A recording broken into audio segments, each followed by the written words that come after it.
You may have heard the phrase, attitudes are contagious. And it's true. Your mood impacts your frequency, which can change how someone else feels if they are near you.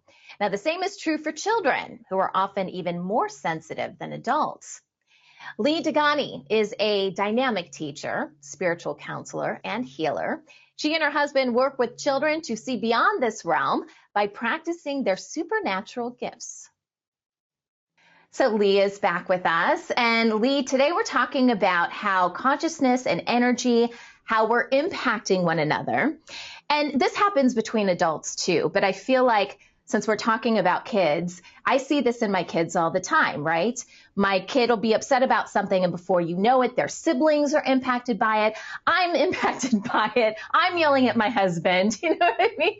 But it can also have a good effect. You know, that whole love frequency can easily be passed as well. But I think we need to be more cognizant of what's happening here. Absolutely. So if there's one thing I've learned from my program, and that is we definitely affect each other. Now, when I first began, it was in my school, and I would have a whole classroom of kids working with the blindfold and working with each other. And the children would be very happily doing their thing, and I would have some of the kids, they were reading blindfolded. If there would be a parent that would walk into the room and the child of that parent was sitting all the way in the back, and if that parent was not supportive or skeptical of what we were doing, that child could no longer read blindfolded at that point. Wow. So it's just amazing how that works. And my favorite story is early on, my husband does this with me, and we had a set of twins. They were 12 at the time. And every week the twins would come and we would trade twins. And you couldn't tell them apart except for a birthmark. Okay. And there's no such thing as levels in the blindfold work, in the infinite light vision work. But one twin was at the point of where she could see shapes and she could see colors and sometimes a letter. And the other twin was like pretty activated and was able to just read sentences. So my husband thought that he had the twin who could read, but he didn't. And he said, okay, let's get started. And he's having her read, and she's very happily reading everything. In the middle of the session, he saw the birthmark and he said, oh my gosh, I have the wrong twin. And this was such a wake-up call for the two of us, how our consciousness as adults affects the children and how it affects each other. And after that, he said, you know what, from now on, don't tell me which twin I have.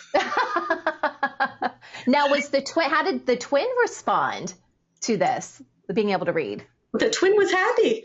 Yeah, I bet. She was like, yeah, okay, you know, and we don't make like a huge big deal about things. Yeah. I mean, it's just like, oh yeah, that's what's supposed to happen. That's true. We're just, you know, but yeah, she was like, oh, I can do this now. Okay. You know, children are so accepting of things. Yeah. Yeah. But it's so true of what you said that, you know, we affect each other in the family.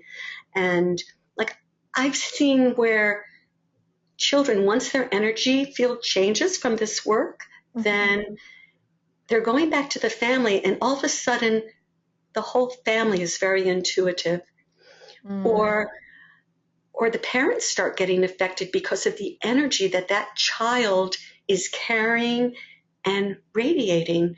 You know, there's a parent that, you know, told me that all of a sudden, once we started doing the work, that she decided to follow her dream, what her dream job was. And in another family, there was an alcoholic father. And for the first time in years, once we started working with that energy, he decided to go to rehab. And I've just seen this everywhere. I have so many stories, but basically we're all connected by a divine grid, a golden grid, however you want to call it. And we do affect each other. And that's why in classrooms, like a lot of times teachers just instinctively know, put the calm kids in the midst of the kids that maybe are not so calm.